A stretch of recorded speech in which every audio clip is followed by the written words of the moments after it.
আসসালামু আলাইকুম বন্ধুরা, কেমন আছেন আপনারা? আশা করি সবাই ভালো আছেন। আলহামদুলিল্লাহ আমি ভালো আছি। আবার একটি নতুন ভিডিও নিয়ে আপনাদের সঙ্গে চলে এসেছি মিজানুর রহমান আজারির ওয়াজ।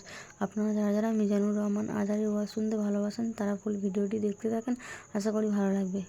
ঋণের শোধ হবে না, এমন দরদি ভাবে কেউ হবে না আমার মাহাগো। এমন দরদি ভাবে কেউ হবে না আমার মাহাগো। পড়েন না আল্লাহু আকবার। বিশ্বনবীর সাহাবী নাম হলো আলকামা। কি নাম? কি নাম? সবাই বলেন কি নাম? আলকামা বিশ্বনবীর সাহাবী। এন্তেকালের আগে আলকামার জিহ্বা দিয়ে কালেমা বেরোয় না। 3 দিন যাবত বিছানায় পড়ে আছে, মুমূর্ষ, মরে যাবে, কিন্তু জিহ্বা দিয়ে কালেমা বেরোয় না। বিশ্বনবী বলেছেন, লাকিনু মাউতাকুম লা ইলাহা ইল্লাল্লাহ। তোমরা মরণের আগে তোমাদের মুমূর্ষ রোগী মৃতদের সামনে লা ইলাহার তালকিন দাও। যখন দেখবেন আপনার চাচার রুহুটা বের হয়ে যাচ্ছে, দাদার রুহুটা বের হয়ে যাচ্ছে, বাবার রুহু বের হয়ে যাচ্ছে, তার শিওরের সামনে, কানের সামনে বসে পড়তে আরম্ভ করবেন, লা ইলাহা লা ইলাহা ইল্লাল্লাহু মুহাম্মাদুর রাসূলুল্লাহ সাল্লাল্লাহু। কিন্তু বলবেন না এই কালেমা পড়ো, কালেমা পড়ো, কালেমা পড়েন, কালেমা পড়েন, এগুলো বলবেন না। শুধু তালকিন দিবেন, ওটা থেকেই উনি বুঝবেন। কারণ মৃত্যুর একটা কষ্ট আছে না নাই? মৃত্যুর যন্ত্রণায় সে অস্থির। আপনি জোরাজুরি করতেছেন কালেমা পড়, সে যদি বলে না পড়বো না, ঝামেলা আছে না নাই? এজন্য কানের সামনে শুধু তালকিন দিবেন। বিশ্বনবী বললেন, লাকিনু মাউতাকুম লা ইলাহা ইল্লাল্লাহ। তোমাদের মৃতদের সামনে, মুমূর্ষদের কানের সামনে শুধু লা ইলাহা পড়বা। ওনার বিবি, ওনার আত্মীয়রা আলকামা নামক সাহাবীর কানের সামনে লা ইলাহা পড়ে 3 দিন ধরে কালেমা বের হয় না। কখন যেন মরে যায়, বিশ্বনবীর কাছে পাঠানো হলো। বিশ্বনবী সুহাইব আর বেলাল 2 জন সাহাবীকে পাঠালেন। তারা যেও কালেমার তালকিন দিল, কিন্তু মুখ দিয়ে কালেমা বের হয় না। বিশ্বনবী আলকামার বিবিরে ডেকে পাঠালো, বিবি, আলকামার বিবি, তোমার স্বামী কেমন ছিল? বলে, আমার স্বামী অনেক বড় আল্লাহর ওলি ছিল, নামাজ ছাড়তো না, তেলাওয়াত ছাড়তো না, জিকির ছাড়তো না। বিশ্বনবী বললেন, আলকামার বাবা মা কেউ বেঁচে আছে নাকি? বিবি বলে, আলকামার মা বেঁচে আছে, ডাকো। আলকামার মা আসার পরে বিশ্বনবী বললেন, আপনার ছেলে কেমন ছিল? নামাজ পড়তো নাকি, রোজা করতো নাকি, জিকির করতো নাকি? আলকামার মা বলে, সবই করতো। আপনার সাথে কেমন আচরণ করতো? এটা বলার পরে মা আর কথা বলে না, শুধু চোখের পানি ছাড়ে। আলকামার মা বলে, নবী, আলকামার ব্যাপারে আমার মনে অনেক দুঃখ, কোনোদিন আমার কথা শুনে নাই, শুধু বিবির কথা শুনতো।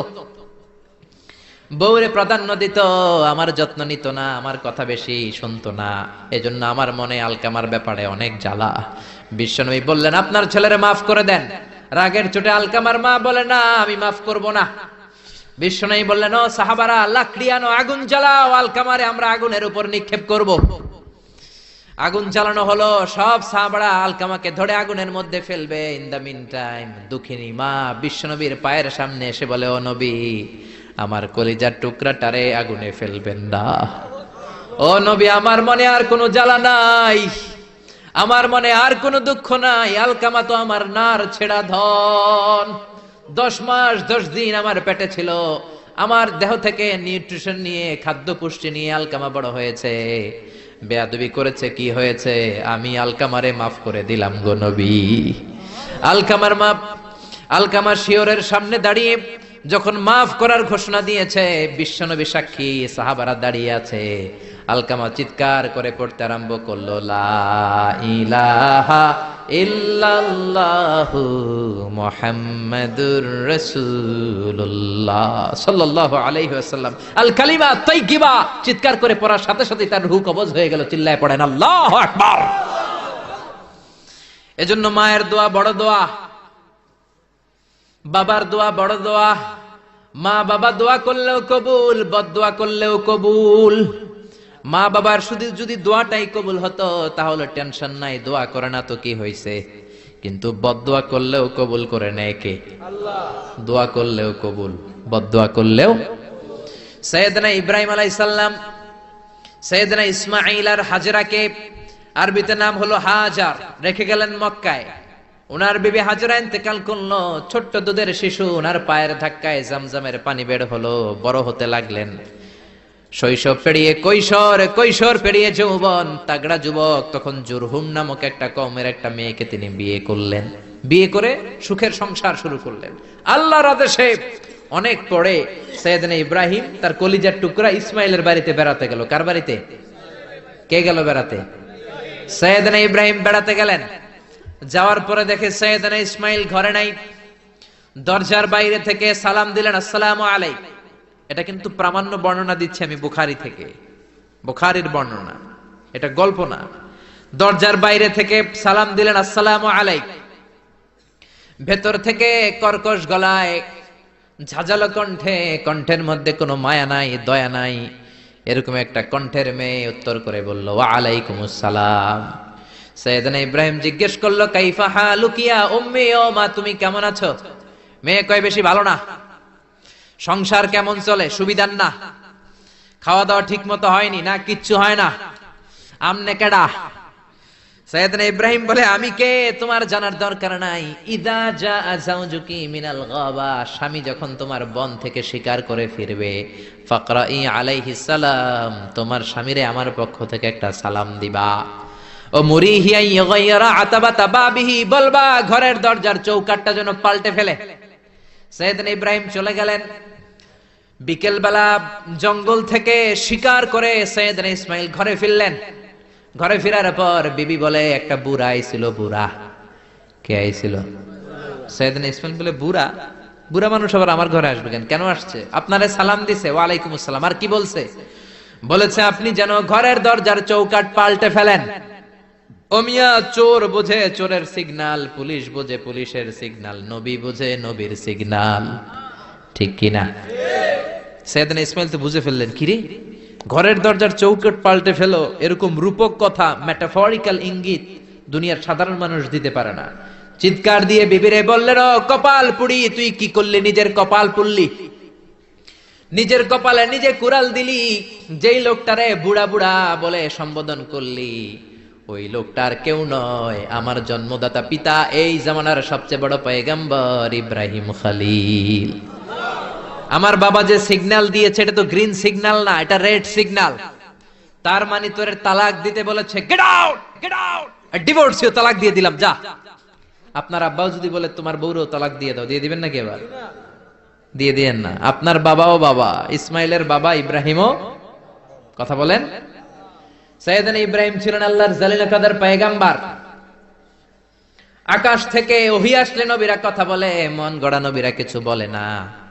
আপনার বউ, আপনার বউকে যদি আপনার বাবা বলে তোর বউরে তালাক দে, দিয়ে দিয়েন না। আবার কি করবেন? বুঝাবেন, বাবারও বুঝাবেন, বিবিরও বুঝাবেন, ঘরের ভিতরে সংলাপ করবেন, সমঝোতা করবেন। আমাদের দেশের দুই নেত্রী সংলাপ করে না তো কি হয়েছে? আমরা করব, আমরা ঘরে ঘরে সংলাপ করব, সমঝোতা করব, ঠিক কিনা? মিলায়ে দিবেন, মিলায়ে দিলে বরকত আছে না নাই? কেউ ঝগড়া লাগলে মিলাবেন, মারামারি লাগলে মিলাবেন। কেউ যদি আরেকজনরে মারতে যায়, উদ্ধত হয়, মিলায়ে দিবেন। যারা মিলায়ে দেয় তাদের মর্যাদা বাড়ায় দেয় কে? আল্লাহ। কিন্তু সমাজের কিছু দুষ্ট চরিত্রের লোক আছে, দুইজন যদি মারামারি লাগে আরো লাগায়া দেয়, আছে না নাই? আগুন লাগলে আপনারা কি ঢালেন? অনেকে তেল ঢালে, আছে না নাই? এখন আগুন লাগলে কি তেল ঢালবেন না পানি ঢালবেন? মিলায়ে দিবেন। বউরাও বুঝাবেন, বাবারাও বুঝাবেন, দুইজন রে বুঝায় আস্তে ধীরে আগাবেন। তালাক তো অনেক পরের কথা। ইসলামের দেয়া অনুশাসন যদি আমরা মেনে চলি, কোনোভাবেই তালাক হবে না। স্বামীকে আল্লাহ কিছু দায় দায়িত্ব দিয়েছেন, স্ত্রীকে আল্লাহ কিছু দায় দায়িত্ব দিয়েছেন। এই দুইটা দায়িত্ব যে কত গুরু দায়িত্ব, গোটা বিশ্বব্যাপী এই দায়িত্বের মধ্য দিয়ে বিশ্বটা চলে। পৃথিবীর প্রথম স্বামী ছিলেন সাইয়েদনা আদম, পৃথিবীর প্রথম বউ ছিল হাওয়া। সেখান থেকে স্বামী স্ত্রীর এই জীবন আছে না নাই?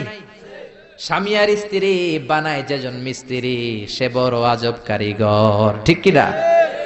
স্বামী আর স্ত্রী বানায় যেজন মিস্ত্রি, সে বড় জটিল কারিগর। এজন্য এই সম্পর্কটা বড় ভয়ঙ্কর সম্পর্ক, এটাকে মিলিয়ে রাখতে হবে। তালাকের সিস্টেম হচ্ছে, প্রথমে আপনি ফাইদুহুন্না, কোরআন বলে আপনি প্রথমে স্ত্রীকে ওয়াজ করবেন। ঝগড়া হলে কি করবেন? ঘরে ওয়াজ নাই, আছে মারামারি, আটকিলাগিলি। ওয়াজ করবেন, ওয়াজেও কাজ হচ্ছে না, বুঝানোর চেষ্টা করবেন, বুঝে না। এরপরে আল্লাহ বললেন, ওয়াহজুরুহুন্না ফিল মাদাজি', বিছানা আলাদা করে দাও, তুমি এক রুমে ঘুমাবা, তোমার বিবিরে দিবা আরেক রুম। কিছুদিন বিচ্ছেদ চললে ওই বিবির অন্তরে ভালোবাসা তৈরি করে দিবে কে? সুবহানাল্লাহ পড়েন। এখন ওয়াজ করলেন, বুঝাইলেন, বুঝে না। বিছানা আলাদা করলেন, তাও শোনে না। এবার ওয়াদ্রিবুহুন্না, কোরআন বলল বউরে শাসন করো। অনেকে বলে বউরে পিটাও, না, পিটানোর কথা বলে নাই। ওয়াদ্রিবুহুন্না মানে তাদেরকে শাসাও, শাসন করো। মুফাসসিররা এটার তাফসীর করতে যে হয়রান হয়েছে যে কি দিয়ে পিটাবে। কোন মুফাসসির কয় খেজুরের ছোট্ট ডালা দিয়ে এরকম বাড়ি মারবে, আর বলবে ভালো কথা কই হনুস না কেন। অনেকে বলবে, অনেক মুফাসসির বলেছে মেসওয়াক দিয়ে বাড়ি মারবে, তোমার এত বোঝাই বুঝো না কেন, দুইটা ছেলে মেয়ে হয়েছে আমাদের, এত সুন্দর সংসার, হানিমুন করেছিলাম কক্সবাজারে, স্মৃতিগুলো কি তোমার মনে পড়ে না? তুমি আমার কৈতরি, তুমি আমার টুনটুনি, তুমি আমার সোনামণি, এগুলো কয়ে বুঝাবেন, এরপরও মানে না। অনেক মুফাসসির কইছে বালিশ দিয়া পিটাইবেন, কোল বালিশ দিয়া, যাতে হাত পা না ভাঙে। ওয়াদ্রিবুহুন্না, অনেক ডাকাইতেছে লাঠি দিয়া পিটায়, আছে না নাই? ইসলাম বলে না না, বনিবনা না হলে প্রথম স্টেপ ওয়াজ করো, বুঝাও। 2 নম্বরে বিছানা আলাদা করে দাও, তারপরেও মানে না। 3 নম্বরে ওয়াদ্রিবুহুন্না মানে শাসন করো, যার যেরকম দরকার ওইরকম শাসন করবেন, তাতেও হয় না। তারপরে ফাবাআসু হাকামাম মিন আহলিহি হাকামাম মিন আহলিহা, এই 3টা স্টেপেও কাজ হয় না। আপনার মুরব্বিদের ডাকবেন, সালিস, মেয়ের পক্ষের মুরব্বিদের ডাকবেন, 2 পক্ষের বেআইনরা মিলে মিলছিল করে দেওয়ার চেষ্টা করবে, তাতেও কাজ হয় না। 4টা স্টেপ শেষ, 5ম স্টেপ হলো তালাক। আর আমরা দইরেই কই 3 তালাক, আছে না নাই? ওমরে ফারুকের জামানায় এক লোক তার বউরে দিছে 100 তালাক, রাগের চোটে। এরকম ডাকাইত আমাদের দেশে আছে না নাই? এখন বিবি এসে বলে, ও ওমরে ফারুক, 100 তালাক দিয়েছে আমার স্বামী, কি করব? সাইয়েদনা ওমরে ফারুক বলে, তোর ডাকাইত স্বামীটা কোথায়? কয় এই জায়গায়। কিরে কয় তালাক দিছিস? কয় 100টা। দিবি 3টা, 100টা দিলি কেন? কয় রাগের মাথায় দিছে। কয় তারা তোর বিচার করতেছে, 3 তালাকে তোর বউ তালাক, বাকি 97 তালাক তোর পিঠে পড়বে। সুবহানাল্লাহ কইতে মন চায় না? এজন্য এই হচ্ছে তালাকের সিস্টেম। কতগুলো স্টেপ আপনি পার হলেন, তারপরেও আপনি একসাথে 3 তালাক দিবেন না। ইসলামের তালাককে 2 ভাগে ভাগ করা হয়েছে, একটা আত-তালাক আস-সুন্নি আর একটা তালাক আল-বিদআই। তালাক আস-সুন্নি মানে সুন্নতি তালাক, আর তালাক আল-বিদআই মানে বেদাতি তালাক। বেদাতি তালাক হচ্ছে রাগের মাথায় 3 তালাক, 14 তালাক, 22 তালাক। কিন্তু তালাক সুন্নি, সুন্নাত সম্মত তালাক হচ্ছে আপনার বিবি যখন পবিত্র, মানে যখন পিরিয়ড হচ্ছে না, ওরকম একটা পবিত্র সময় তারে আপনি তালাক দিবেন। 1 মাসের সময় আছে, একটা তালাক দিবেন, 1 মাসের ডিউরেশন, এর মধ্যে বিবির আবার নিয়ে আসতে পারবেন, কোনো সমস্যা নাই। সুবহানাল্লাহ পড়ে। 1 মাস পরেও মানে না, এরপরে দিবেন 2য় মাসের 2য় তালাক, তার মানে আরো 1 মাস, মোট কয় মাস? 2 মাস পরেও মিল মিশ হয় না, তারপরে 3য় মাসে তালাক দিলেন। এই 3 তালাক দেওয়ার পরে বিবি আবাদুল আবাদ আপনার জন্য হারাম হয়ে গেল। কত সুন্দর স্টেপ মেনটেন করে কত দূরে তালাক, আর আমরা দইরেই কই তালাক। এজন্য খবরদার। সাইয়েদনা ইসমাইল বললেন, কপাল পুল্লি তুই, যারে বুড়া বলে গালি দিলি আসলে বুড়া নয়, এই লোকটাই আমার বাবা ইব্রাহিম খলিল। আমার বাবা বলেছে তোরে তালাক দিতে, গেট আউট, গেট আউট, তালাক দিয়ে দিলাম তোরে, যা ভাগ। বউ শেষ, নতুন বিয়ে করলো, নতুন সুখের সংসার। 3 বছর পর সাইয়েদনা ইব্রাহিম আবার ছেলের বাড়িতে বেড়াতে আসলেন। আজকেও সাইয়েদনা ইসমাইল ঘরে নাই। সাইয়েদনা ইব্রাহিম আজকে সালাম দিলেন, আসসালামু আলাইক। সাইয়েদনা ইব্রাহিম সালাম দিলেন, আজকে ঘরের ভেতর থেকে জাদুমাখা কণ্ঠে, মধুমাখা কণ্ঠে, সুরেলা কণ্ঠে একটা মেয়ে বলল, ওয়া আলাইকুমুস সালাম। সাইয়েদনা ইব্রাহিম বললেন, কাইফা হালুকি ইয়া উম্মি মা, কেমন আছো? মেয়েটা বলে, আলহামদুলিল্লাহ আলা কুল্লি হাল, সব সময় আলহামদুলিল্লাহ। সব সময় কি? তোমাদের জীবন যাপন কেমন চলে? খুব ভালো চলে। তোমার স্বামী কই? বনে গিয়েছে। এবার মেয়েটা বলে, আপনি কে? সাইয়েদনা ইব্রাহিম বলে, আমার পরিচয় দেব না। মেয়েটা বলে, আপনার পরিচয় না দিল আপনার সাথে কথা বলবো না। আমরা স্বামী স্ত্রী 2 জন থাকি মরুভূমির মাঝখানে, আমাদের খোঁজ খবর নেওয়ার কেউ নাই। আপনি কে? এরকম দিল দরিয়ার একজন মুরব্বী আমাদের খোঁজ নিতে আসলেন, আপনার পরিচয়টা আপনি বলেন। সাইয়েদনা ইব্রাহিম তার পরিচয় দেয় না। মেয়ে বলে, পরিচয় না দিলে আমি কথাও কই না। বাধ্য হয়ে ঘরের ভিতরে ঢুকলেন, জোর করে মেয়েটা সাইয়েদনা ইব্রাহিমকে ঘরে ঢুকালেন, রুটি বানিয়ে খাওয়ালেন, গোশত খাওয়ালেন, খেজুর খাওয়ালেন, শরবত খাওয়ালেন। ও মিয়া, আগেরটাও মাইয়া, এইটাও পার্থক্য আছে না নাই? মেয়েটা বলে, আমার জন্য দোয়া করেন। সাইয়েদনা ইব্রাহিম চোখের পানি ছেড়ে দোয়া করে দিলেন, মেয়েটার মাথায় হাত বুলিয়ে দিলেন আর বললেন, ইদা জাআ যাওজুক মিনাল গাবা, তোমার স্বামী যখন বন থেকে আসবে, ফাকরাই আলাইহিস সালাম, তোমার স্বামীর আমার পক্ষ থেকে সালাম দিবা, ওয়া মুরিহি আইয়ুসবিতা আতাবাতা বাবিহি, আর বলবা আমি বলছি ঘরের দরজার নতুন চৌকাঠ যেন জীবনেও না পাল্টায়। ঘরের দরজার এই নতুন চৌকাঠটা যেন কোনোদিন। সাইয়েদনা ইসমাইল ফিরে আসলেন, আসার পরে বিবি বলে একজন মুরব্বী এসেছিল, নুরানি চেহারার একজন মুরব্বী শুই না সাইয়েদনা ইসমাইল তো ভয় পেয়ে গেছেন, লাভ দিয়ে উঠছে, কি মুরব্বী, কেমন আচরণ করেছিলি বল, কারণ আগের একটা তিক্ত অভিজ্ঞতা আছে না নাই, ভাবছে আজকেও কোনো গন্ডগোল হইল নাকি। বিবি বলে, না আপনি রাখবেন না, আপনি চিন্তিত হবেন না, আমি অনেক আপ্যায়ন করেছি, অনেক সাদর সম্ভাষণ দিয়েছি, উনিও আমার মাথায় হাত বুলিয়ে চোখের পানি ছেড়ে ছেড়ে আমার জন্য দোয়া করেছে, আর আপনারা সালাম বলেছে, আর আপনাকে বলতে বলেছে ঘরের দরজার নতুন চৌকাঠটা যেন জীবনেও কোনোদিন না পাল্টা। সাইয়েদনা ইসমাইল আল্লাহু আকবার বলে চিৎকার করে উঠলেন, বিবিকে বুকে জড়িয়ে ধরলেন, বললেন, ও বিবি, তুই তো গোল্ডেন এ প্লাস, তুই কি, তুই তো গোল্ডেন এ প্লাস, তুই তো 100তে 100 পাইলি, তোর কপালটা নুরানি হয়ে গেল, উজালা হয়ে গেল। যেই বয়স্ক লোকটা এসে এই কথাটা বলেছে, বয়স্ক লোকটার কেউ না, তোর শ্বশুর আমার বাবা ইব্রাহিম খলিল। আর যেই কথা বলেছে এই কথাটার মানে হলো তোরে যেন আমি তালাক না দেই, তোর হাতটা যে আমি ধরলাম, এই হাত ধরেই যেন তোরে নিয়ে জান্নাতে ঢুকে যায়। আল্লাহু আকবার। এজন্য বাবার দোয়া, মায়ের দোয়া যার জীবনের মধ্যে আছে, তার জীবনে কোনো ভয় আছে নাকি? জোরে বলেন, কোনো ভয় আছে? এজন্য দোয়া নিবেন বাবার কাছ থেকে, মায়ের কাছ থেকে। সাইয়েদনা মুসা আলাইহিস সালাম আল্লাহরে বললেন, আল্লাহ মাইয়াকুনু জালিসি ইয়াউমাল কিয়ামা, কিয়ামতের দিন বিচারের শেষে বনি ইসরাইলের আমি বড় পয়গম্বর মুসা যখন জান্নাতে যাব, কে আমার সাথে জান্নাতি হবে? আল্লাহ বললেন, সাহিবুকা ফিল জান্নাতি জাজ্জার, তোমার সাথে জান্নাতে ঢুকবে বনি ইসরাইলের একজন কসাই। কে? কসাই। সুবহানাল্লাহ কইবেন না? একজন কসাই যাবে। মুসা আলাইহিস সালাম বললেন, কি রে, আমি এত বড় নবী, কোন নবী যাবে না আমার সাথে, কোন ওলি যাবে না, কোন হাফেজে কোরআন যাবে না, কোন আলেম যাবে না, কসাই যাবে কেন? আল্লাহ বললেন, দেখে আসো কেন যাবে কসাই। সাইয়েদনা মুসা আলাইহিস সালাম কসাইয়ের দোকানে গেলেন, দেখলেন না কসাইয়ের স্পেশাল কোনো আমল তো দেখা যায় না, খালি গোশত কোপায়। কি কোপায়? সারাদিন গোশত বিক্রির পরে বিকেল বেলা সবচেয়ে চমৎকার গোশতের একটা টুকরা নিয়ে কসাই দোকান বন্ধ করে বাড়িতে যায়। সাইয়েদনা মুসা আলাইহিস সালাম ছদ্মবেশে কসাইয়ের পেছনে পেছনে যায়। কসাই ঘরে ঢুকার পরে সাইয়েদনা মুসা আলাইহিস সালাম ঘরে নক করা শুরু করলেন। কসাই দরজা খুলে দেওয়ার পর সাইয়েদনা মুসা আলাইহিস সালাম পরিচয় গোপন করে বলে, আমি একজন মুসাফির, আজকে রাতে আপনার ঘরে থাকতে চাই। কসাই বলে, আহলান সাহলান মারহাবান তাইয়্যিবা, আসেন থাকেন, কোনো সমস্যা নাই, পাশের ঘরে বসেন, ওই ঘরে আমার একটু কাজ আছে। পাশের ঘরে যে মাচা থেকে একটা বৃদ্ধা মহিলাকে নামিয়ে নিজ হাতে গোসল করিয়ে গোশত কেটে রান্না করে রুটি দিয়ে মহিলাটারে খাওয়ানোর পর মহিলাটা হাতের মধ্যে আঁচলটা টেনে চোখের পানি ছেড়ে বিড়বিড় করে কি যেন দোয়া করে। সাইয়েদনা মুসা আলাইহিস সালাম শুনতে পেলেন না।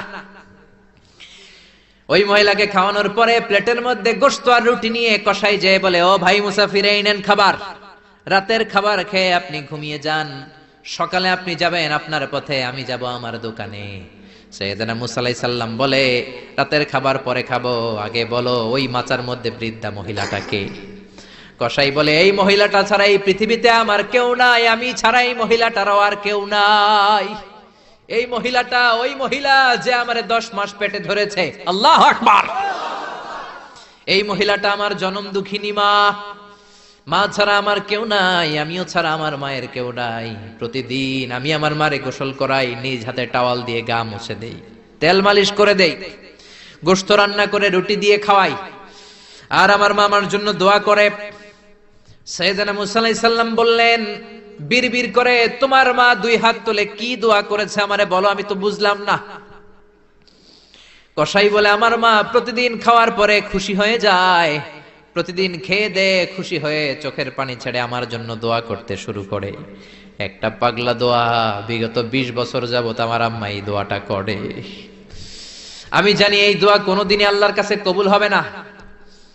সাইয়েদনা মূসা আলাইহিস সালাম বললেন, ও ভাই বলোই না কি দোয়া করে, আমারে বলো বলো।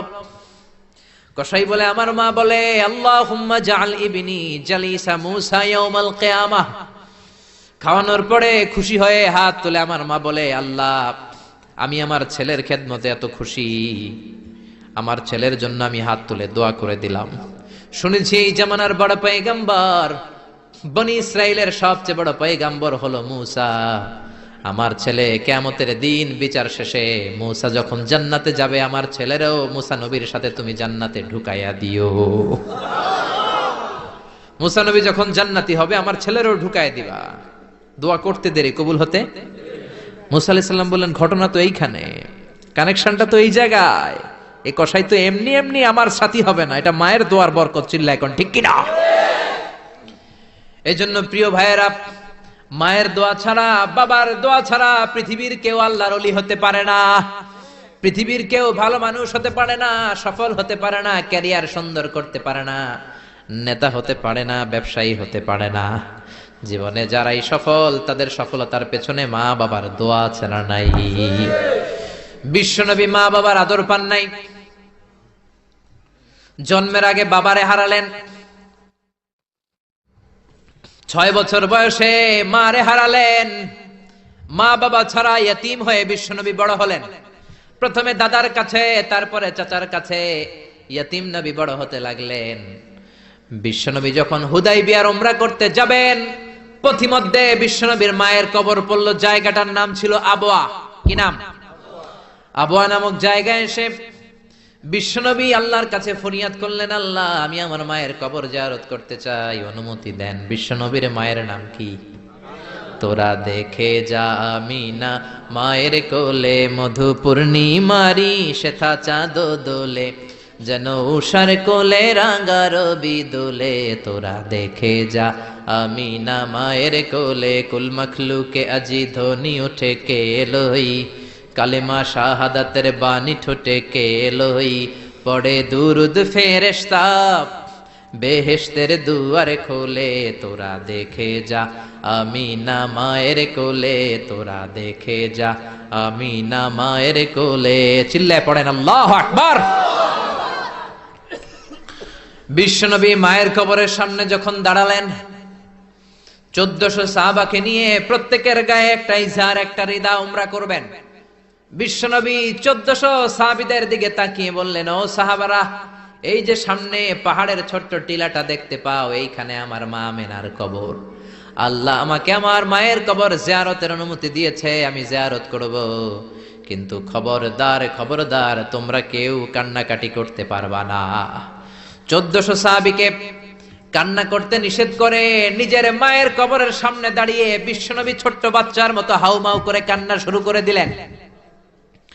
বিশ্বনবীর চোখের পানি দেখে 1400 সাহাবা কান্না শুরু করে দিল। বিশ্বনবী সাহাবীদের দিকে মুখ ফিরিয়ে বলে, ও সাহাবারা কাঁদো কেন? তোমাদেরকে না বললাম তোমরা কেঁদো না?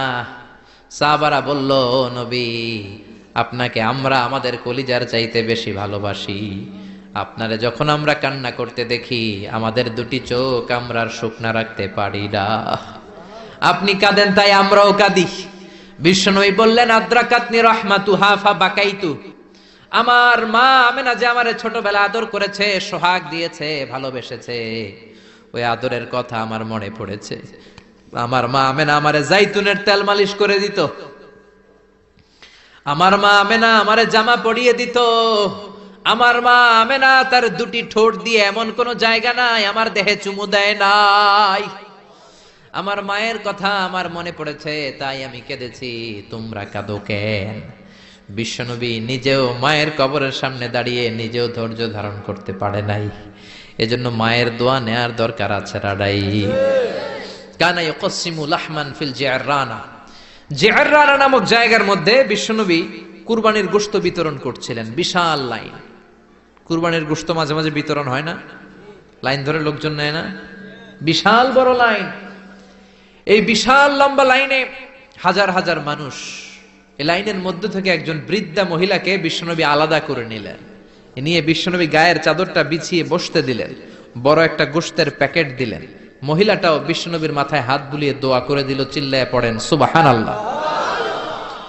সাহাবারা বললেন, নবী, হাজার হাজার মানুষ গোশত নেয়ার জন্য লাইন ধরেছে, কাউরে আপনি লাইন থেকে আলাদা করে নেন নাই, নিজের চাদরের উপর জীবনে কাউরে বসতে দিতে দেখি নাই, কে এই মহিলা? বিশ্বনবী বললেন, জন্মের আগে আমি বাবা হারিয়েছি, মাত্র 6 বছর বয়সে আমার মা আমেনাকেও হারিয়েছি, মায়ের দুধ আমি খেতে পারি নাই, যেই মহিলাটাকে চাদরের উপর বসতে দিলাম এটা হলো এই বনি সাদ গোত্রের হালিমা, যার বুকের দুধ খেয়ে আমি বড় হয়েছি। হালিমাতু সাদিয়া, যার বুকের দুধ খেয়ে আজকের এই তরতাজা নবী আমি মুহাম্মদ। এজন্য মারে পায় নাই, দুধ মারে সম্মান করেছে, দুধ মার কাছ থেকে দোয়া নিয়েছে বিশ্বনবী, চিল্লায় বলেন ঠিক কিনা? এজন্য যুবক ভাইয়েরা যারা আছো, খবরদার মা বাবার সাথে বেয়াদবি করা যাবে না। আল্লাহ বললেন, আমার 2টা ফয়সালা, 1 নাম্বার ফয়সালা ইবাদত হবে একজনের, তিনি কে?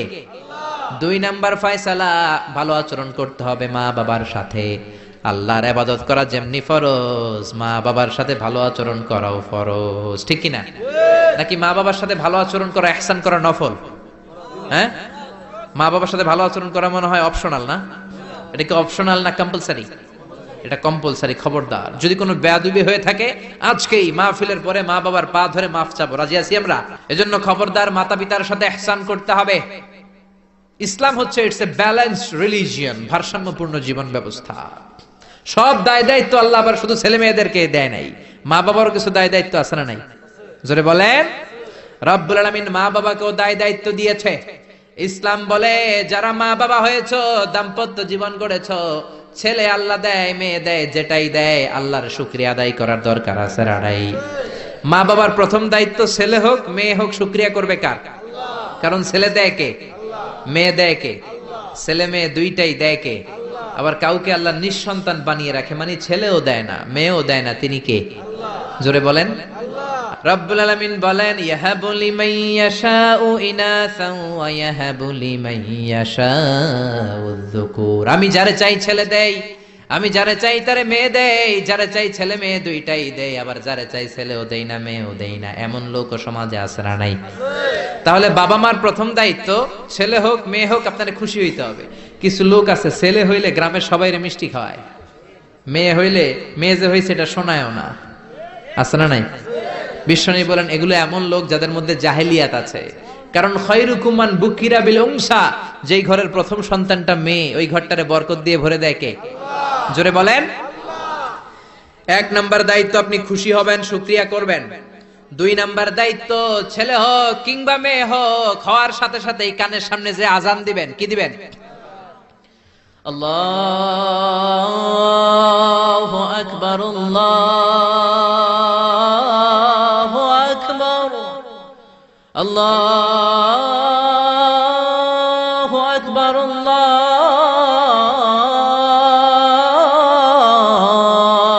আকবার, পড়েন আল্লাহু আকবার। এখন ছেলে হইছে মেয়ে হইছে, আজান দেওয়ার জন্য মুয়াজ্জিন সাহেবরে টোকায়, আছে না নাই? আছে না নাই? ইমাম সাহেবরে টোকায়, আছে না নাই? বিশ্বনবীর প্রথম নাতিটার নাম ছিল হাসাইন। 2 নাতি তো, বড় জনের নাম হাসান, ছোট জনের নাম হাসান। জন্ম হওয়ার সাথে সাথে বিশ্বনবী ঘরে ঢুকে 2 কানের মধ্যে হাত লাগিয়ে হাসানের কানের সামনে দাঁড়িয়ে বিশ্বনবী নিজে আজান দিয়েছেন।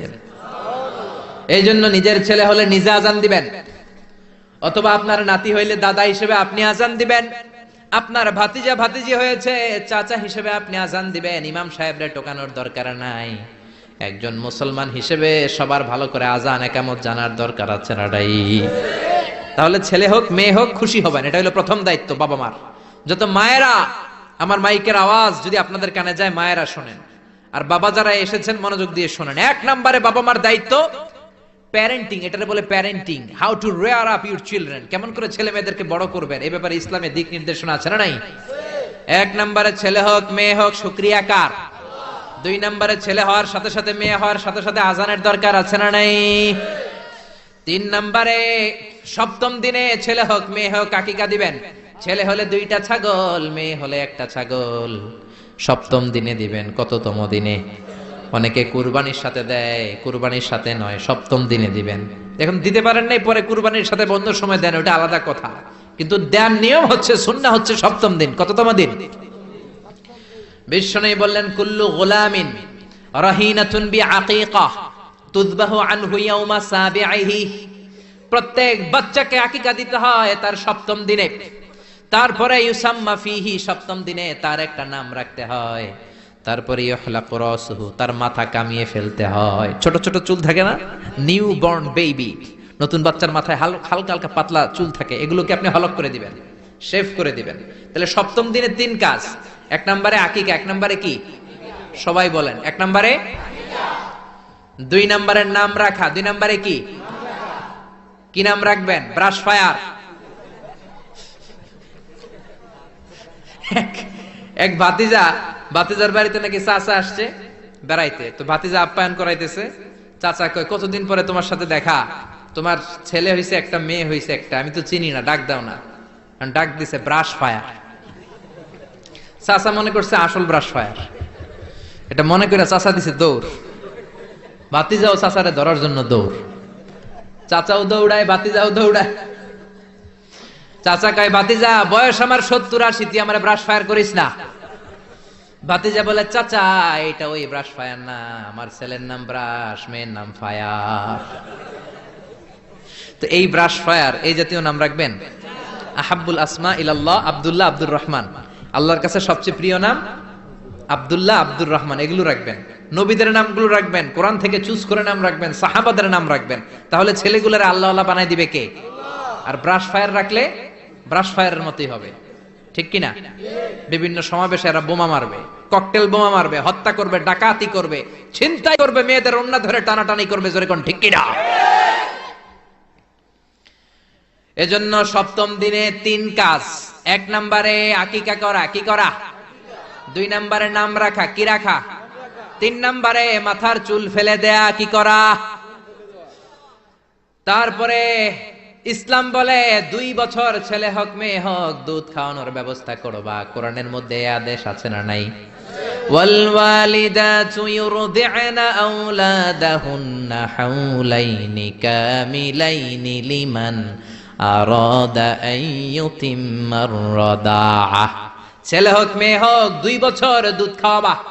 অনেক মা আছে দুধ খাওয়ায় না, ফিডার খাওয়ায়, বডি ফিটনেস নষ্ট হয়ে যাবে, এরকম মা আছে না নাই? দুধ খাওয়াতে চায় না, ফিডার খাওয়ায়, ল্যাকটোজেন খাওয়ায়, সিরিয়ালাক খাওয়ায়, ডানু খাওয়ায়। ডানু কি খাওয়ায়? তো এই জন্যই তো পোলায় তোমার বৃদ্ধাশ্রমে দিয়ে আসে। ওই যে দুধ খাওয়ায় না, যে তুমি ছোটবেলায় কষ্ট তো সহ্য করেন না, আপনার বৃদ্ধাশ্রমে দিবে না তো কোথায় দিবে? মায়ের যে শাল দুধটা, বাচ্চা জন্ম নেওয়ার পরে যে শাল দুধটা আসে, এটার মধ্যে যে কত ধরনের পুষ্টিগুণ আছে, ফুল অফ নিউট্রিশন, খুব উন্নত মানের রিচ নিউট্রিশন দিয়ে আল্লাহ এটাকে তৈরি করেছে। আপনার বিভিন্ন ধরনের রোগের প্রতিষেধক ভ্যাকসিন আল্লাহ এটার ভিতরে ঢুকিয়ে দিয়েছে। এটা যে খায় না তার মেধা শক্তি খুব দুর্বল, তার কোনো মেধাই নাই, মনে রাখতে পারে না কিছু, সব ভুলে যায়। আমি আমার মায়ের দুধ খাইছি মাত্র 2.5 মাস, এজন্য আমি কিচ্ছু মনে রাখতে পারি না, সব ভুলে যাই। বাস্তব কথা। আপনি মায়ের দুধ যদি কেউ 2 বছর খায়, টানা 2 বছর খেতে পারলে তার মেধা হবে প্রচন্ড মেধা। এই ছেলে ইনফেরিয়রিটি কমপ্লেক্সে ভুগবে না, ইনসেফটিতে ভুগবে না। অনেক মায়েরা অসুস্থ হয়ে যায়, এজন্য খাওয়াতে পারে না, সেটা ভিন্ন ব্যাপার। আমিও খেতে পারিনি অসুস্থ হওয়ার কারণে, কিন্তু ছেলে অসুস্থ, মেয়ে অসুস্থ, মা অসুস্থ, 2 বছর আপনি দুধ খাওয়াবেন, ঠিক কিনা? যদি দুধ না খাওয়ান তাহলে ছেলে মেয়ের হক নষ্ট করলেন। অনেক মা খাওয়াইতে চায় না, আছে না নাই? যারা বলেন আছে না নাই? কিন্তু অসুস্থতার কারণে যদি কেউ না খাওয়ায় সেটা ভিন্ন ব্যাপার। এজন্য প্রথম দায়িত্ব হলো শুকরিয়া করবেন আল্লাহর, ছেলে হোক মেয়ে হোক। এরপরে জন্ম নিলে আজান দিবেন, জন্মের 7ম দিনে আকিকা দিবেন, সুন্দর একটা নাম রাখবেন, মাথার চুল ফেলে দিবেন, তারপর 2 বছর দুধ খাওয়াবেন। এরপর ছেলে যখন আব্বু আব্বু বলে, আম্মু আম্মু বলে, হাঁটতে শিখে একটু বড় হয়েছে, সবার আগে ছেলেরে শিখাবেন কোরআন। কি শিখাবেন? কি শিখাবেন? সবার আগে কোরআন, পরে অন্য জ্ঞান। Teach your children the holy Quran. The holy Quran will teach your children everything. আপনি আপনার ছেলেরে কোরআন শিখান, কোরআন আপনার ছেলেরে গোটা বিশ্বটা শিখাই দিবে। সুবহানাল্লাহ কইতে মন চায় না? এজন্য একটু বড় হলেই ছেলে মেয়েরে কি শিখাবেন? আপনি ছেলে মেয়েরে সব কিছু শিখাইলেন, কোরআনটাই শিখান নাই, তার মানে আপনি কিছুই শিখান নাই, ঠিক কি না? এরপরে ছেলে মেয়েদেরকে সময় দিবেন। তাদেরকে নিয়ে ঘুরতে যাবেন, ভালোবাসবেন। বিশ্বনবী হাসান আর হুসাইনকে আদর করতে লাগলেন। হাসানকে কোলে নেয়, হুসাইন ওঠে, আবার হুসাইনকে নিলে হাসান নামে। বিশ্বনবীর সামনে দাঁড়িয়ে রইল আকরা ইবনে হাবেস আত-তামিমি নামে সাহাবী। বিশ্বনবীর নানা নাতির এই আদর ভালোবাসা দেখে আকরা বলে, ও নবী, আমাকে আল্লাহ 10টা সন্তান দিয়েছে, একটা সন্তানকেও কোনোদিন আমি চুমা দেই নাই। বিশ্বনবী বললেন, বলো কি? মানলা ইয়ারহাম লা ইউরহাম, যে কারোর উপর দয়া দেখায় না আল্লাহও তার উপর দয়া দেখায় না, যে কাউরে ভালোবাসে না আল্লাহও তার ভালোবাসে না, যে ছোটদের আদর করে না সে আল্লাহর দয়া পায় না। চিল্লা এখন ঠিক কি না? এজন্য ছেলে মেয়েদেরকে সময় দিবেন। আধুনিক কিছু ফ্যামিলিতে যেই সমস্যা, বাবা মা দুইজন চাকরি করে, বাবাও সকালে বের হয়ে যায়, মাও বের হয়ে যায়। যখন বের হয় তখন ছেলে মেয়ে ঘুমায়, আবার রাতে যখন ফিরে তখনও ঘুমায়। শুক্রবার ছাড়া ছেলে আর বাবার সাথে দেখাই হয় না। তো ছেলে মেয়ে মানুষ হয় কাজের মেয়ের কাছে। কার কাছে? কাজের মেয়ের কাছে। যদি আপনার ছেলে মেয়ে মানুষ হয়, এই ছেলে মেয়েগুলো কাজের মেয়ের চরিত্র নিয়ে বড় হবে, কাজের মেয়ের আচরণ নিয়েই বড় হবে। আপনার আচরণ, আপনার মধ্যে যে ভাব গাম্ভীর্য, ভদ্রতা, সুন্দর কথা বলার স্টাইল, এগুলো আপনার ছেলে মেয়েরা শিখবে না। চিৎকার করে বলেন ঠিক কিনা? এরপর ইসলাম বলে, ছেলের বয়স যখন 7 হয়, ছেলে মেয়ে যখন 7 বছরে পৌঁছে, নামাজের আদেশ দেওয়ার দরকার আছে না নাই? মুরু সিবিয়ানাকুম বিসসালাতি ওয়া হুম 7 সিনিন। ছেলে মেয়ের বয়স যখন 7, নামাজের আদেশ দাও। যখন 10, ধমকায় হলেও, শাসন করে হলেও নামাজে নিবা। অনেকে আদরের ছেলে ফজরের সময় ডাকতে পারে না। হুজুর, অনেক আদরের ছেলে তো ফজরের সময় ডাকি না, ঘুমায় আছে, ছেলেটার ঘুম ভাঙবে। আমার ছেলে 10টায় ওঠে, 11টায় ওঠে, আদরের ছেলে। তো সকালবেলা যদি ঘরে আগুন লাগে তখন কি করবেন? ঘরে যদি ভূমিকম্প হয় কি করবেন? তখন ডাকবেন না? তো দুনিয়ার আগুন থেকে বাঁচানোর জন্য যদি ছেলেরা ডাকেন, জাহান্নামের আগুন থেকে বাঁচানোর জন্য আপনার কলিজার টুকরাটারে নামাজের জন্য ডাকার দরকার আছে না নাই? এরপরে বিশ্বনবী বললেন, ইযা বালাগাল আওলাদু 10 সিনিন ফাররিকু বাইনাহুম ফিল মাদাজি'। জরুরি মাসালা জেনে নেন, কান দুইটা খরগোশের মতো খাড়া করেন। বিশ্বনবী বললেন, ছেলে কিংবা মেয়ে বয়স যখন 10 হয়, বিছানা আলাদা করে দাও। ছেলে মেয়ের বয়স 10 হয়ে গেলে বাবা মেয়ের সাথে এক খাটে ঘুমাতে পারবে না। ছেলে মেয়েদের বয়স যখন 10 হয়ে যায়, মেয়ে বাবার সাথে ঘুমাতে পারবে না, ছেলের সাথে মা ঘুমাবে না, ভাই আর বোন এক বিছানায় শোবে না। ঠিক কি না? 2 ভাই, এদের বিছানাও যদি আলাদা করে দেয়া যায় সেটাও ভালো। এগুলো আমরা অনেক ফ্যামিলিতে মেনটেন করি না, এজন্য ঝামেলা আছে না নাই? আবার বিশ্বনবী বললেন, আল্লিমু আওলাদাকুম আস-সিবাহা ওয়ার রিমায়া ওয়া রুকুবাল খাইল। ছেলে মেয়েদেরকে সাঁতার শিখাও, তীর মারা শিখাও, ঘোড়ায় চলা শিখাও। সাঁতার শিখাতে বলেছে বিশ্বনবী। সুবহানাল্লাহ। ছেলেরে হাঁটা শিখায় বাবা, আব্বু হাঁটো হাঁটো হাঁটো, তুমি হাঁটো, তুমি আমার আব্বু হাঁটো। তো জমিনে হাঁটা শিখাইলেন, পোলা যদি পানিতে পড়ে তখন হাঁটাহাঁটি যাইবে কই? পানিতে হাঁটা যায়? পানিতে কি করতে হয়? সাঁতার। তো এটা শিখাইতে হবে না? বিশ্বনবী বললেন, আল্লিমু আওলাদাকুম আস-সিবাহা, ছেলে মেয়েদেরকে সাঁতার শিখাও। 2 নম্বরে বললেন, আর রিমায়া। রিমায়া মানে তীরন্দাজ বাহিনী বানাও, তীর মারো। ইমাম মাহদি আসলে জিহাদের ময়দানে শরীক হওয়ার দরকার আছে না নাই? তো এখন তো তীর মারামারি নেই, কি শিখাবেন? আত্মরক্ষার কৌশল শিখাবেন। কেমন করে প্রতিকূল পরিবেশে বেঁচে থাকতে হয়, সমাজের এই সংগ্রামে কেমন করে টিকে থাকতে হয়। ছেলে মেয়েরে কখনো ননির পুতুল করে গড়ে তুলবেন না, কষ্ট সহিষ্ণু করে গড়ে তুলবেন। আপনি বেঁচে থাকতেই একটু কষ্ট করে করে শিখান, তাহলে তার ক্যারিয়ারটারে ব্রাইট করে দিবে কে? 3 নম্বরে বললেন, রুকুবাল খাইল, কেমন করে ঘোড়ায় চড়তে হয় শিখাও। এখন তো ঘোড়া নাই, কেমন করে গাড়িতে চড়তে হয় শিখাইবেন। ঠিক কিনা? কেমন করে সাইকেল চালাতে হয় শিখাবেন, হুন্ডা চালাতে হয় শিখাবেন। ছেলে মেয়েদের যা শেখানো দরকার শিখাই দিবেন, তাহলে ফ্যামিলিতে বরকত দিবে কে? এরপরে বিশ্বনবী বললেন, আর নিকাহ।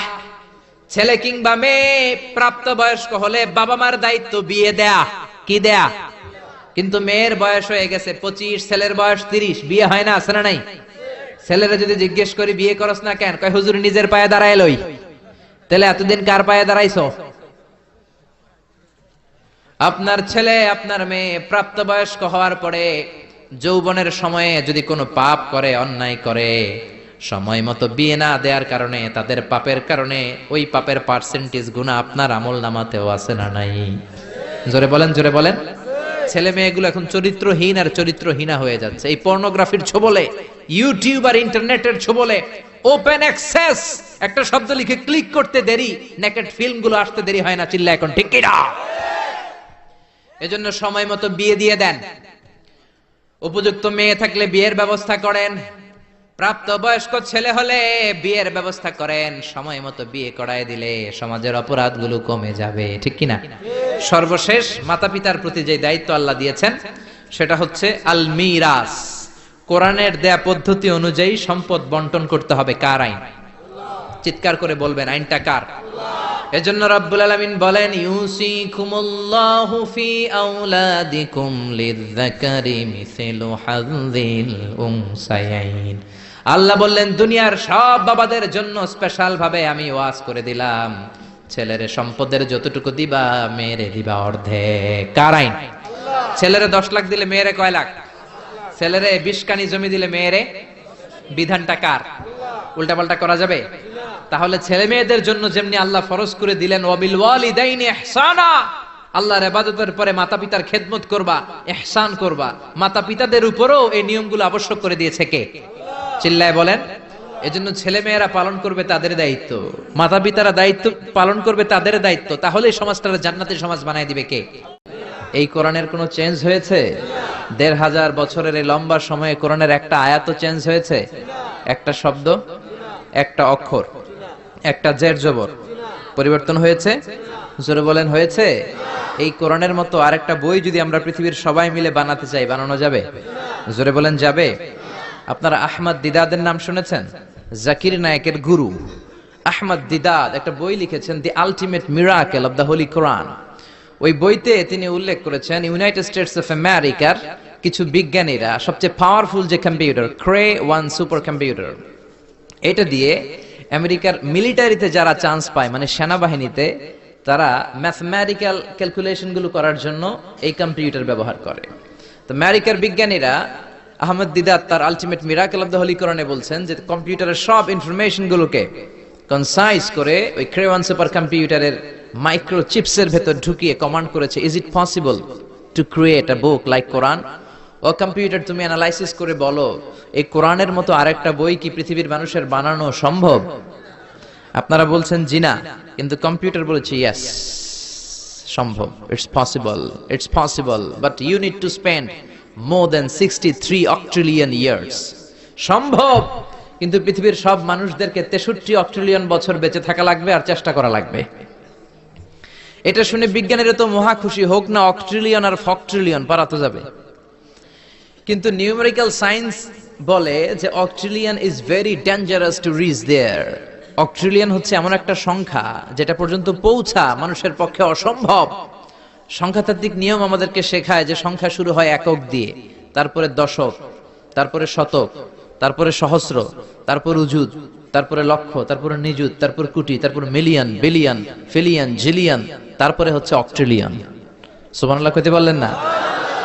এই 63 অক্ট্রিলিয়ন বছর আমাদের বাইসে থাকা লাগবে। আরে 63 বছরই তো আমরা হায়াত পাই না, ঠিক কি না? 63 অক্ট্রিলিয়ন বছর যদি পৃথিবীর সবগুলো মানুষ হায়াত পায় আর যদি চেষ্টা করে, তাহলে পারহ্যাপস, মেবি, সম্ভবত কোরআনের মতো আরেকটা বই বানালেও বানানো যেতে পারে। সর্বশেষ কম্পিউটারের স্ক্রিনে অ্যানালাইসিস শেষে, বিশ্লেষণ শেষে যে কথাটা এসেছে সেটা হচ্ছে it's quite impossible to create a book like Quran. পৃথিবীর মানুষগুলোর 63 অক্ট্রিলিয়ন বছর বেঁচে থাকাও সম্ভব না, কোরআনের মতো আরেকটা বইও বানানো সম্ভব না। চিল্লায় বলেন ঠিক কিনা? ওই কোরআন আমাদের হাতে আজও আছে না নাই? The greatest resource of power, the book of books, পৃথিবীর সবচেয়ে সেরা বই। এই বইয়ের কপিগুলো যদি কেউ আগুন দিয়েও জ্বালায় দেয়, আমাদের হাফেজ ভাইদের কলিজার ভেতরে কোরআন আছে না নাই? যদি আগুন লেগে ধ্বংস হয়ে যায়,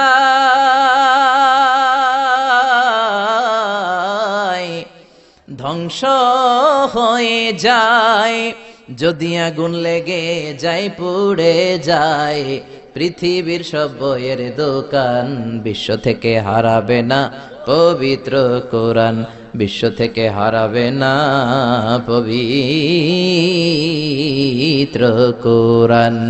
পড়েন আল্লাহু আকবার। এজন্য পৃথিবীর যত কোরআন আছে আগুন দিয়ে জ্বালায় দিলে পৃথিবী থেকে কোরআন দূর করা সম্ভব নয়, কারণ হাফেজ ভাইদের কলিজায় কোরআনকে সংরক্ষণ করেছে কে? কেউ যেটা পারে না, পারে কে? আজকে এই কোরআন থেকে আমরা কথা শুনবো, পড়েন ইনশাআল্লাহ।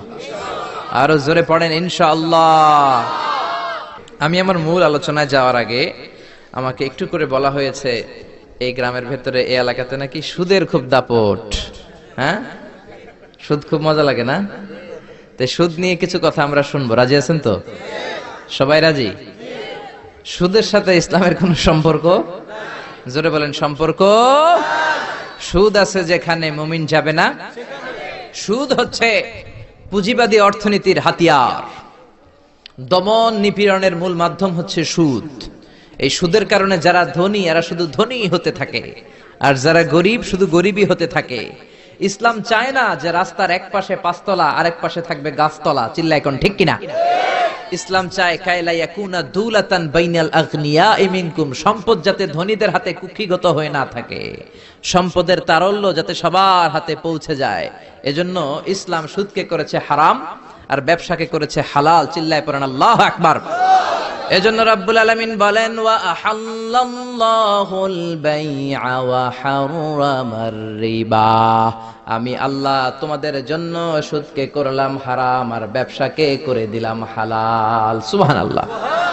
ব্যবসাকে হালাল করেছে কে? আর সুদকে হারাম করেছে কে? সুদের মধ্যে দেখা যায় অনেক লাভ, অনেক টাকা, অনেক বরকত, শুধু বেড়ে যায়। আল্লাহ বলে তোমাদের দৃষ্টিতে টাকা বেড়ে যায়, আমি আল্লাহর কাছে বাড়ে না। আর তোমরা যখন যাকাত দাও, দান করো, তোমাদের দৃষ্টিতে দেখা যায় টাকা কমে যায়, কিন্তু আমি আল্লাহর কাছে টাকা কমে না। সুবহানাল্লাহ। এজন্য সুদকে আল্লাহ নিশ্চিহ্ন করে দিবেন। ইয়ামহাকুল্লাহ ওয়া ইউরবিস সাদাকাত। আল্লাহ বলে আমি সুদকে নিশ্চিহ্ন করে দেব, সুদকে আমি ধ্বংস করে দেব, সুদের ভেতরে কোনো বরকত দেব না। আর ব্যবসা করলে সামান্য ব্যবসার ভেতরে বরকত ঢুকিয়ে দিবে কে? আল্লাহ। আরো জোরে বলেন কে? বিশ্বনবী সুদখোরদের উপর লানত দিয়েছে। কি দিয়েছে? লাআনা রাসূলুল্লাহ আকিলার রিবা ওয়া মুকিলাহু ওয়া কাতিবাহু ওয়া শাহিদাইহি। যারা সুদ খায়, যারা সুদ দেয়, যারা সুদের দলিল লেখক, যারা সুদের সাক্ষী থাকে, সবার উপরে বিশ্বনবী লানত দিয়েছে। জোরে পড়েন নাউযুবিল্লাহ। এজন্য খবরদার, সুদের সাথে মুসলমানদের কোনো সম্পর্ক। বিশ্বনবী বলেছেন, আর রিবা সালাসু ওয়া সাবউনা বাবান, সুদের রয়েছে 73টা গুনাহ। কয়টা গুনাহ? আরো জোরে বলেন কয়টা? সুদের মধ্যে 73টা গুনাহ। আইসারুহা আইয়ান কাহার রাজুল উম্মা, 73টা গুনার মধ্যে সবচাইতে ছোট্ট গুনাহ হলো নিজের মায়ের সাথে জিনা করা। 73টা গুনাহ। আর সবচেয়ে ছোট গুনাহ হচ্ছে আইয়ান কাহার রাজুল উম্মা, ব্যক্তি তার মায়ের সাথে জিনা করবে। এটা যদি সবচেয়ে ছোট গুনাহ হয়, তাহলে বড় গুনার অবস্থা কি? বড় গুনাহটা কি জানার দরকার আছে না নাই? আল্লাহ সেটাও বলে দিলেন, ফাআযানু বিহারবিম মিনাল্লাহি ওয়া রাসূলিহি। সুদের সবচেয়ে ছোট গুনাহ মায়ের সাথে জিনা করা, আর সুদের সবচেয়ে বড় গুনাহ আল্লাহর সাথে যুদ্ধ করা। করবেন নি? পারা যাবে না আল্লাহর সাথে যুদ্ধে? সে আল্লাহ কবে থেকে ক্ষমতায় বসা, এখন তো আল্লাহ বুড়া হয়ে গেছে।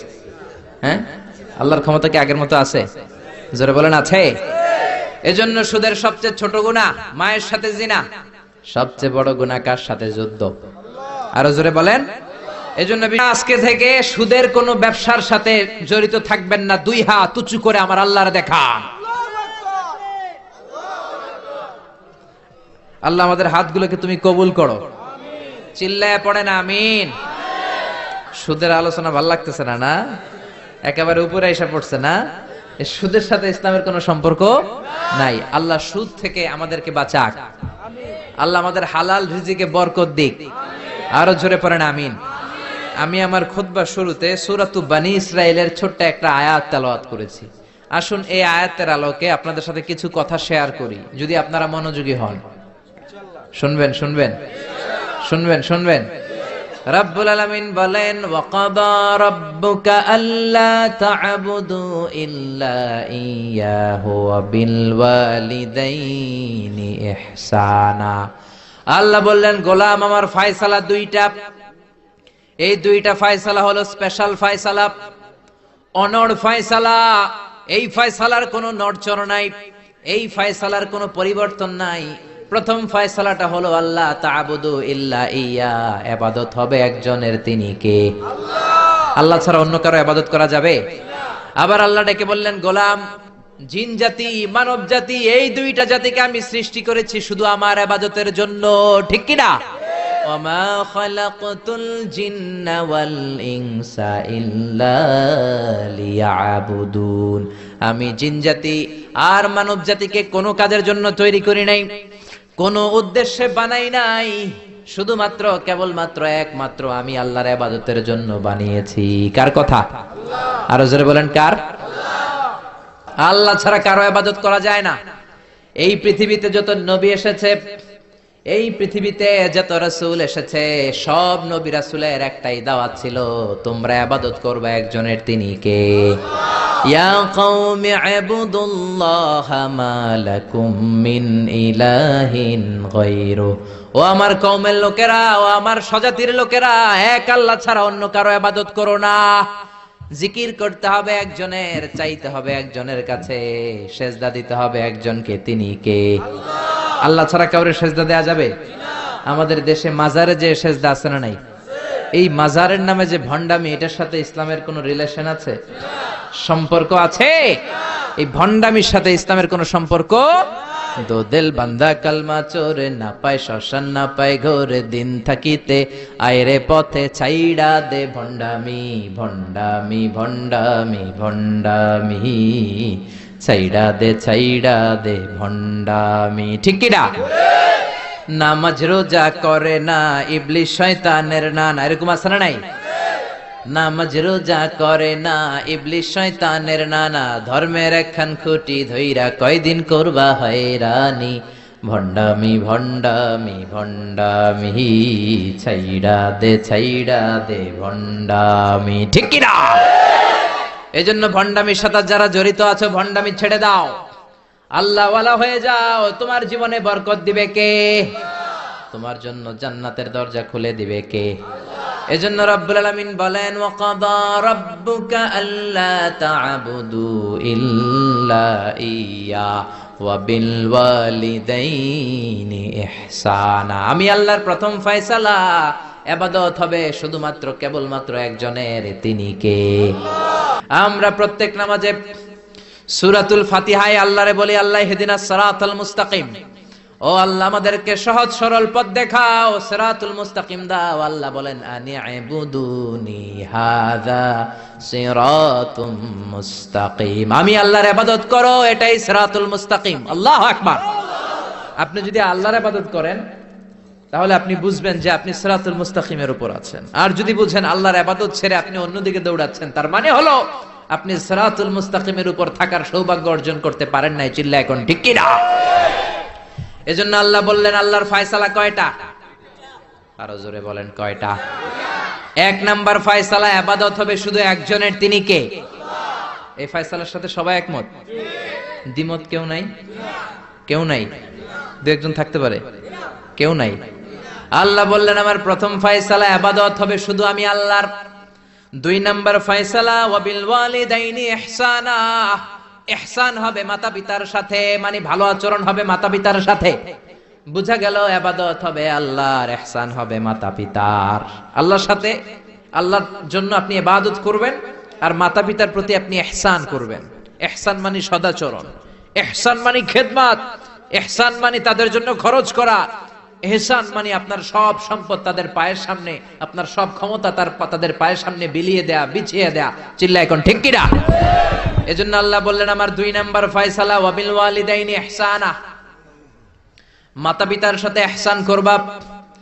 আমরা বললাম, আল্লাহ আপনার জন্য ইবাদত হবে, এটা আমরা বুঝলাম, মাতা পিতার সাথে ইহসান কেমন করে হবে এটা আমরা বুঝলাম না। আল্লাহ বললেন, ইহসান কাকে বলে যদি না বোঝো তাহলে বুঝে নাও, ইম্মা ইয়াবলুগান্না ইনদাকাল কিবারা আহাদুহুমা আও কিলাহুমা ফালা তাকুল লাহুমা উফ। আল্লাহ নিজেই ইহসানের ব্যাখ্যা দিচ্ছেন। আল্লাহ বললেন, ইহসানের প্রথম তাফসীর হলো, আব্বা আম্মা একজন কিংবা দুইজন যখন বার্ধক্যে উপনীত হয়ে যায়, যখন বয়সে পৌঁছে যায়, খবরদার তাদের কোনো কাজে তুমি নাক ছিটকাতে পারবা না, তাদের কোনো কাজে নাক ছিটকাতে পারবে না, তাদের কোনো কাজে এমনকি শব্দটাও বলা যাবে না। চিল্লা এখন ঠিক কিনা? কারণ আমরা যখন ছোট ছিলাম, বাবা মারে কষ্ট দিয়েছি কি দেই নাই? আপনার কত বছর আগের ঘটনা মনে আছে? আপনার বয়স যখন 3, তখন আপনি কি করছিলেন মনে আছে? তো ওইটাই যদি মনে না থাকে, বয়স যখন 2 ছিল ওগুলা মনে আছে? বয়স যখন 1 ছিল ওগুলো মনে আছে? জ্বালাতনটা তো ওই সময় বেশি করছে। চিল্লা এখন ঠিক কিনা? শীতের রাত, আমাকে নিয়ে আমার মা ঘুমালো, আমাকে রেখেছে ডান দিকে, পেশাব করে ডান পাশটা আমি ভিজিয়ে দিয়েছি। আমার মা আমাকে ঘর থেকে বের করে দেয় নাই, শীতের রাতে বাম দিকে আমাকে শোয়ালো। কনকনে মাঘ মাসের শীতের রাতে বাম পাশটাতেও পেশাব করে ভিজিয়ে দিলাম। আমার মা আমারে ঘর থেকে বের করে দেয় নাই। আমার মা তার বুকের মাঝখানে রেখে ঘুমাতে শুরু করেছে। মাঘ মাসের শীতের রাত 3টার দিকে পেশাব করে মায়ের বুকটাও আমি ভিজিয়ে দিয়েছি, জামাটাও ভিজিয়ে দিয়েছি। মা 3টার দিকে উঠে নতুন শাড়ি পরে, নতুন জামা পরে, আগের ভিজা পেশাব মাখানো জামাটাকে চেঞ্জ করে আবার আমাকে নিয়ে ঘুমিয়েছে। আমাকে ঘর থেকে বের করেছে নাকি? জোরে বলেন। এজন্য আল্লাহ বুঝাতে চাইলেন, গোলাম ছোট্টবেলা যেমনি কষ্ট দিয়েছো, মা বাবা রেগে যায় নাই, তোরে লাথি মেরে ঘর থেকে তাড়ায় দেয় নাই, তোরে এতিমখানায় দেয় নাই। মা বাবা বয়সে যখন উপনীত হয়ে যায়, বার্ধক্যে যখন পৌঁছে যায়, ওই মা বাবারে খবরদার বৃদ্ধাশ্রমে দিয়ে আসবি না। বৃদ্ধাশ্রম বাংলাদেশে আছে না নাই? ছেলে আমার মস্ত মানুষ, মস্ত অফিসার, মস্ত ফ্ল্যাটে যায় না দেখা এ পারে ও পার, নানান রকম জিনিস আর আসবাব দামি দামি, সবচেয়ে কম দামি ছিলাম একে মাত্র আমি। ছেলের আবার আমার প্রতি অগাধ সম্ভ্রম, আমার ঠিকানা তাই বৃদ্ধাশ্রম। ঠিক কিনা? অনেক কপাল পোড়া আছে, ডাকাত আছে। মা বাবা বার্ধক্যে উপনীত হওয়ার পরে তাদের কর্মকাণ্ডে নাক ছিটকায়, ঘরে আর বাবা মারে রাখতে মনে চায় না, বৃদ্ধাশ্রমে রেখে আসে। এরকম ডাকাত আছে রাড়াই। বাবা মারে বৃদ্ধাশ্রমে দেয়া যাবে? চিল্লায় বলেন দেয়া যাবে? যেই বেয়াদব গুলো, যেই ডাকাত গুলো মার বাবারে বার্ধক্যে উপনীত হলে, বয়স হয়ে গেলে বৃদ্ধাশ্রমে দিয়ে আসে, ওই বেয়াদবটা বুড়া হলে ওর কপালে বৃদ্ধাশ্রম জুটবে না। চিল্লায় এখন ঠিক কিনা? ভাঙ্গা থালা হাতে নিয়ে তুই ভিক্ষা করে খাবি। চিল্লায় এখন ঠিক কিনা? আল্লাহ বললেন আমার 2 নাম্বার ফয়সালা, ওয়াবিল ওয়ালিদাইনি ইহসানা, মাতা পিতার সাথে ইহসান করবা। ইহসানের প্রথম ব্যাখ্যা, ইম্মা ইয়াবলুগান্না ইনদাকাল কিবারা আহাদুহুমা আও কিলাহুমা ফালা তাকুল লাহুমা উফ। মা বাবার একজন কিংবা 2জন যদি বার্ধক্যে উপনীত হয়ে যায়, খবরদার মা বাবারে বৃদ্ধাশ্রমে দিও না। মা বাবা পেশাব করে দিতে পারে, পায়খানা করে দিতে পারে, তোমাকে যেমনি পরিষ্কার করে আদর যত্ন করেছে তুমিও পরিষ্কার করবা। মা বাবার খেদমত করবা, তোমার জীবনটারে উজালা করে দিবে কে? আল্লাহ বললেন ইহসানের 2 নাম্বার ব্যাখ্যা, ওয়ালা তানহারহুমা, মা বাবারে ধমক দিও না। ভিডিওটি ভালো লাগলে একটি লাইক, কমেন্ট ও শেয়ার করে পাশে থাকবেন বন্ধুরা। যারা যারা শেষ পর্যন্ত ভিডিওটি দেখেছেন তাদের জন্য অনেক অনেক ভালোবাসা থাকলো বন্ধুরা। আরও নতুন নতুন ভিডিও পেতে চ্যানেলটিকে সাবস্ক্রাইব করে পাশে থাকবেন বন্ধুরা। ভালো থাকবেন, ধন্যবাদ।